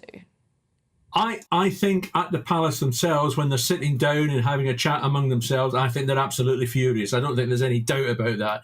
But I think their strategy is right, that they don't fan the flames that Harry has lit, because if they respond on one or two aspects of the book or any of the interviews, then and not say anything about other aspects of it, then they're going to be accused of sort of just talking about one thing. And the fact is, if they say anything, it's just going to open up the row again. Harry will be able to come back, and we're going to have another public slanging match. I mean, it amazes me that Harry says he's got enough for another book, but he doesn't want to use it because it will cause harm to the royal family. Well, Harry, you haven't done a bad job with this book already. Yeah, funny to find his scruples about that now. As you mentioned, he says that he has enough material for another book. And we do know that, yes, Harry's popularity ratings are low, but this was, I think, the fastest-selling non-fiction book of all time. Do you think if he published another book, interest would begin to wane, or do you think there's a sort of boundless appetite for this mudslinging? I think if he did it next week, you know, people like me and you, yes, we'd lap it all up and everything else. But I think the general public would be saying, please, enough. You know, let's literally spare us the next volume initially. I'm not sure if he will produce another book. He may do. It depends.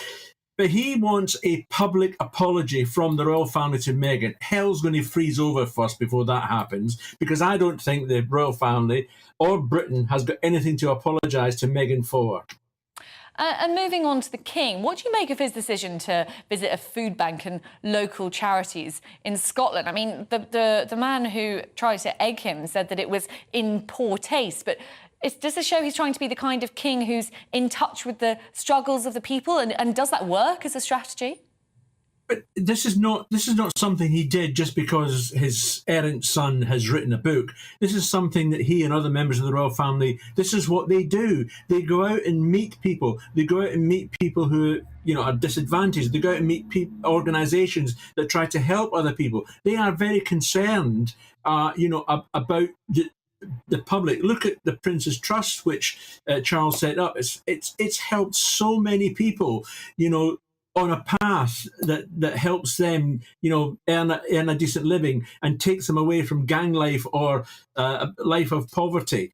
And look, you're always going to get criticism because he lives in a castle and he's got all sorts of money and everything else, but he uses quite a lot of that money to try to help people. And he's very concerned, as we've read, about the cost of living crisis and everything else. It's not going to affect him, but he is very concerned about the people that he represents.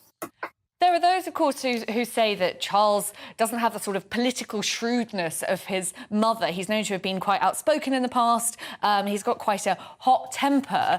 But that said, he's planning to apparently make his first state visit to France, which could be a diplomatic masterstroke. We know that relations with the French are at a pretty bad state at the moment, and it could greatly improve them. What do you think, off the back of that, on Charles's sort of political shrewdness? I think it's a different game. When you are Prince of Wales, you can get away with a little bit more. When you are monarch, you've got to be a bit more diplomatic. And I don't think I've seen anything since he became king that says he's not being diplomatic. And I think you're right. I think it's a very shrewd move that he is going to go to France, and we need to sort of, come together a bit more with France. We have so many problems, shared problems with France. So yeah, it's a good move for him to go there. He'll do well, and he'll be diplomatic. Well, thank you so much, Charles Reign. It's nice again to hear an optimistic view of the King Charles reign. And lots of you have been sending in your thoughts on the topics we've been discussing today. On the strikes, Greg says, we should give the nurses a 19% pay rise and make it an industry that can attract and retain staff. Or is the government deliberately crashing the NHS the same as it has everything else? 19%, Greg, that is a lot of money. And I'm not sure, would you want to see that repeated across the whole of the public sector, or is that a sort of special exemption for nurses? It's an interesting question. And David disagrees. He said, it's appalling that nurses and ambulance workers keep striking. People are dying because of their actions. It's about time somebody went into every hospital and did an audit, because nobody knows where the never-ending pile of money the NHS is going.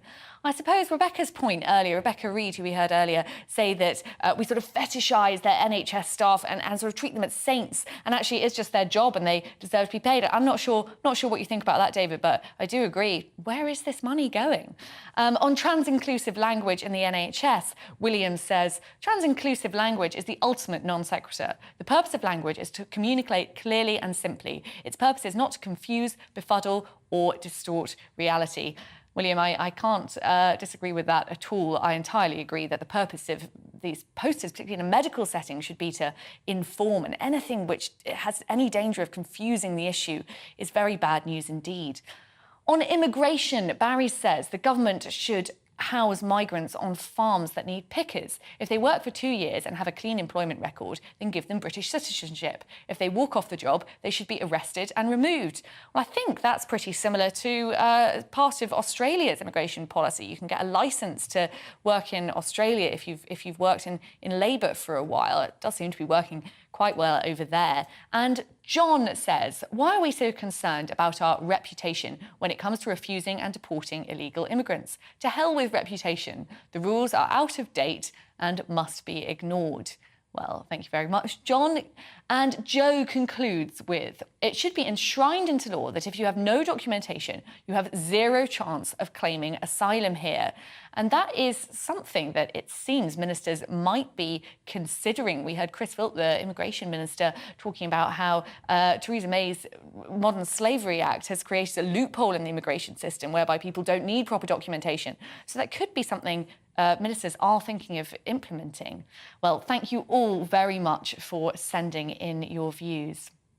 Rishi Sunak has said he is concerned about the impact of the SNP's gender reform bill and that it is entirely reasonable to look at blocking it. He spoke during his first visit to Scotland as Prime Minister, and a final decision is expected on Wednesday. As I discussed in the monologue, the controversial gender reform bill was passed in Scotland last month. It allows people as young as 16 to change their legal gender by signing a declaration, removing the need for a medical diagnosis of gender dysphoria. I'm joined by former MSP and columnist at The Scotsman, Brian Monteith. Now, Brian, what do you make of this gender recognition law? Is it something that's going to cause these monumental problems to the whole of the UK, as Rishi Sunak suggests, or is it just a legitimate attempt by Scottish MSPs to make life easier for a historically marginalised group? Well, I think there's a very serious problem for the UK at the present, unless the UK changes the law in England, the UK Parliament, Westminster, that is, changes the law in England with the Scottish law as it should be when it receives royal assent. Now, that's unlikely to happen at the moment unless Labour win a general election, but that's a little while away if it were to happen. So we have the prospect of next week, there's a cut-off point when the UK government must decide whether it believes that that bill passed in Holyrood should receive royal assent. It's quite entitled to say it shouldn't, because under the terms of the Scotland Act that delivered devolution, Section 35 allows it to prevent royal assent if it believes, if the government has proper cause to believe that the bill will conflict with existing legislation in the rest of the UK. And there's certainly very strong grounds to believe it would do that. Raised the possibility in my opening statement earlier that Nicola Sturgeon might be introducing this law, not so much because she's concerned about trans rights of a very small group of Scottish people, only around 250 Scottish people they think would make use of this law, but because it's useful politically to her to create a sort of constitutional roadblock to remaining in the UK. If the UK government does refuse to grant royal assent to this law, then Nicola Sturgeon could say, well, we need independence because Westminster isn't letting us have our democracy. Do you think that's a bit cynical, or do you think that is possibly the game Nicola Sturgeon's playing? Oh, I think there's every reason to believe that is the game that Nicola Sturgeon is playing. Let's remember that this bill was quite a long time in the making, but suddenly it was rushed through Parliament just before Christmas. It's a highly controversial bill. It has split people politically. It particularly has annoyed many feminists. Their concern, I think quite legitimate concerns, are that what it does is it allows people who change their gender to end up in what would be considered female spaces. And that can include places such as hospitals, prisons, changing rooms, toilets, and so on. And the fear is that that will be used and abused by people seeking to actually commit physical abuse against women. So there's that taking place as a concern in Scotland, but there are sections of that gender reform bill that will impact on single-sex services, could impact on single-sex schools in England, and certainly will require different paperwork, which could cause significant confusion in the acquiring of passports and other documentation for the rest of the UK. So that's where it's coming from, and it's hard to believe that Nicola Sturgeon did not know that there would be a conflict with UK law. I'm sure she's been advised of that. So why proceed? Well, she could proceed because it becomes a new grievance to say we need independence, and as you've pointed out. Just very quickly, Brian, this law hasn't proved particularly popular in Scotland, but we know that Keir Starmer has suggested that he would like to introduce something similar UK-wide if he were Prime Minister. And actually, Theresa May, too, has said that she thinks that it's quite a good law. So do you think this is something that could happen in the whole of the UK? Very quickly. Well, of course, it's also being suggested that Labour in Wales would introduce it. And it has to be seen that it only passed in the Scottish Parliament because Labour actually supported it and whipped their MSPs to back it. For once, a number of SNP members actually revolted against it. So the Labour Party is saying it supports it, and I think it would be a huge vote loser for them in a general election. Thank you very much, Brian. I'm afraid we're going to have to leave it there, but thank you. And a Scottish Government representative said the bill as passed is within legislative competence and was backed by an overwhelming majority with support from all major parties. Any attempt by the UK Government to undermine the democratic will of the Scottish Parliament will be vigorously contested by the Scottish Government. You've been watching Real Britain with me, Olivia Utley. Thank you very much for your company. The show is on every Saturday at 2 p.m. But for now, I'll leave you with the weather. Hello there, I'm Craig Snell and here's your latest forecast from the Met Office. Well, after we lose the wind and rain today, a change is on the way. It's going to start to turn a good deal colder for all of us with an increase in risk of snow, especially as we go into next week. Here's the situation, however, at the moment, still got low pressure dominating the British Isles and tightly packed isobars across Northern Ireland, Scotland and Northern England, indicating some very windy weather still as we go through the rest of Saturday. Otherwise, as we go into tonight, a mixture of clear spells and showers for a lot of England and Wales. We do have this band of rain and hill snow just sinking its way into parts of Northern Ireland and Northern England as the night goes on. But for Scotland, it turns clearer, colder, risk of some further snow showers and also some ice on untreated surfaces. So overall, Sunday's going to be a cold day for all of us, really.